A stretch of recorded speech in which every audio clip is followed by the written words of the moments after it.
Em nosso último encontro, falamos sobre o perdão e o poder que o perdão e a confissão têm em nossa oração. Estamos falando de orar do jeito que Jesus orou, o jeito que Jesus ensinou os discípulos a orar. Foi ele que ensinou a orar pedindo, perdoa nossas dívidas. Foi assim que ele ensinou, perdoa as nossas dívidas, nosso pecado, transgressão, assim como perdoamos a quem nos deve, não é? Então, não somente temos que ser perdoados, mas, Dave, também precisamos perdoar os outros. Isso é muito importante. E vejo que isso pode ser mais difícil do que receber o perdão, porque nós fomos feridos, é ou não é? Normalmente, pessoas são feridas por aqueles que amam, com mesmo. quem nos importamos profundamente.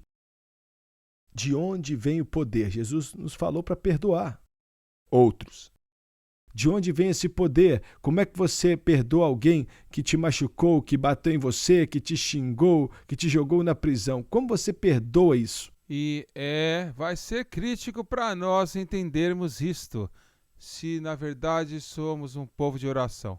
Jesus parece que ele indicava claramente que se nós não perdoarmos os outros, os nossos pecados não serão perdoados. E isto é sério. Olha, de repente temos que lidar com nossos próprios pecados, porque não queremos lidar com os outros. Mais uma vez, eu vou voltar tudo para Jesus.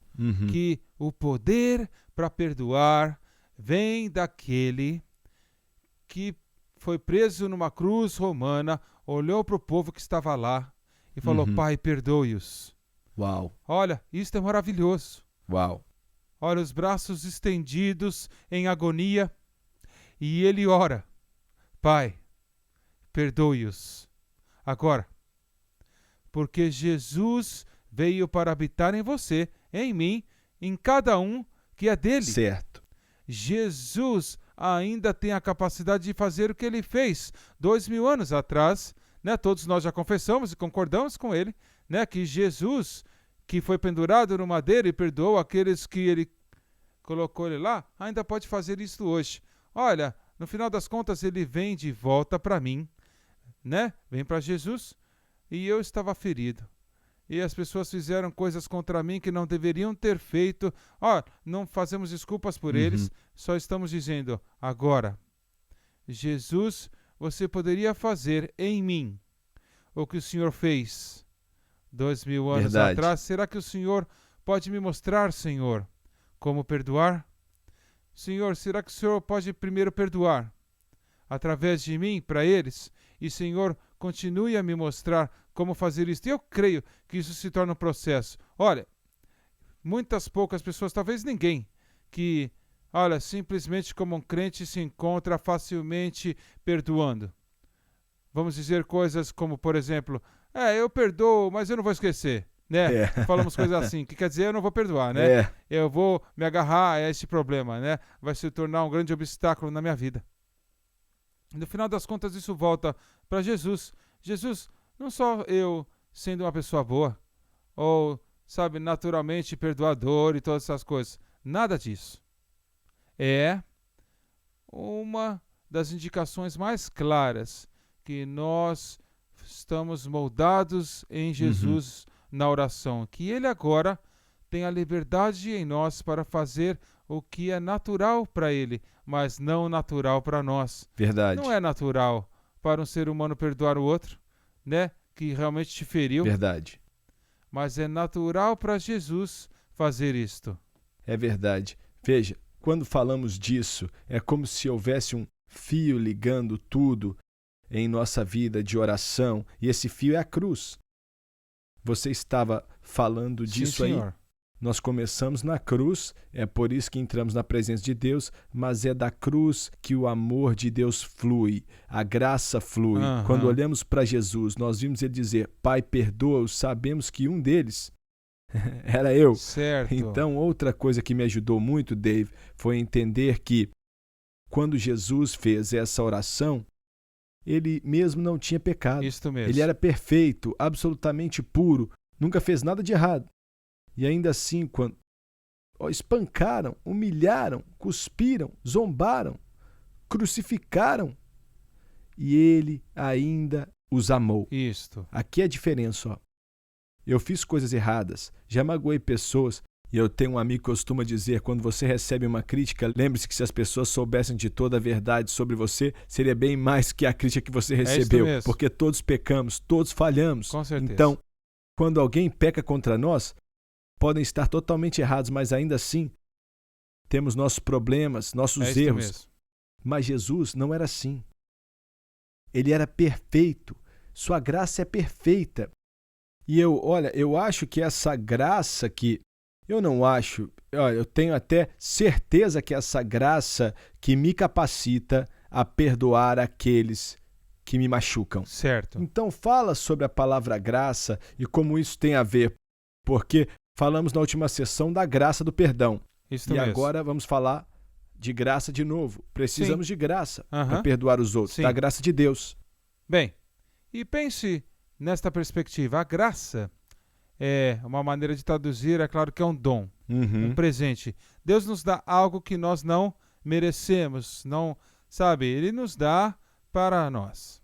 Agora, se eu digo para você, né, eu tenho algo para lhe dar, e eu tento dar para você, eu quero que você também dê para os outros. Você fala, tá bem, eu vou fazer isto, mas aí eu não te dou nada.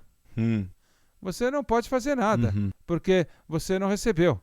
Agora, se eu te der algo, você tem na sua mão, você pode virar e dar isso para os outros. Isso é que é a graça. Muito bom. A graça foi dada para nós, foi um dom. Não merecemos, não buscamos, não merecíamos, mas algumas pessoas usam o termo teologicamente, né? É um favor imerecido de Deus. Ele dá para nós porque Ele quer. E nós agora fomos comandados por Deus para dizer, eu quero que você vire e eu quero que você dê o que eu dei para você para os outros. E olha, eles não mereciam também. Eles não vêm para você falar, desculpa. Não. Você simplesmente dê para eles da maneira que eu dei para você. Então, quando nós entendemos isso, nós entendemos que o perdão, perdoar os outros, simplesmente não é uma resposta emocional, nem é um sentimento de nada, mas é eu, obediente, dizendo, ok, Deus, eu vou dar isso. Você me perdoou? Eu não merecia? Então, por que você faz isso? Porque você já me deu isso. Então, eu vou passar para os outros. Eu quero compartilhar uma experiência. Ontem à noite eu conversava com um amigo meu de Ruanda e ele viveu aquele massacre genocida e eu estive lá logo depois do massacre, preguei uma mensagem de reconciliação para aquele país. Quando estive em Ruanda, depois do massacre, almocei com o prefeito de uma cidade. E quando veio a ordem para matar todos do povo Tutsi, este homem era um Tutsi, ele tinha 7 filhos. O melhor amigo deste homem, seu vizinho, foi até ele. Não tem como esconder seus 7 filhos. Deixa eu te ajudar, deixa eu esconder 4 de seus filhos. Você e sua esposa escondem com os outros 3. Ele disse, muito obrigado e tal. Mas aquele vizinho os levou para serem executados. E quando ele me falou aquilo, eu fiquei boca aberta e disse, o que você fez? E ele respondeu, perdoei. Eu falei, não, espera aí. Como você perdoou? É impossível. E ele disse, é impossível mesmo. Mais que impossível. Foi somente pela graça de Deus. Quando eu recebi a graça de Deus, eu pude perdoar ao maior pecado que sofri. E muitas vezes quem mais nos machuca são aqueles que mais amamos. É isso mesmo. E é por isso que dói tanto. Mas a graça nos basta, não podemos fazê-lo sem a ajuda de Deus. Não tem como perdoar, mas eu quero te encorajar. Encontre esse lugar que estávamos falando no programa passado. Tenha um tempo com Deus. Vá diante dele e diga, preciso da tua graça. Preciso da tua graça agora. Se você abrir seu coração para a graça de Deus, entregar para ele e diga, eu perdoo aquela pessoa. E Deus vai te usar em oração para trazer um avivamento, porque é ali que começa, na cruz, com a graça de Deus. Deus te abençoe.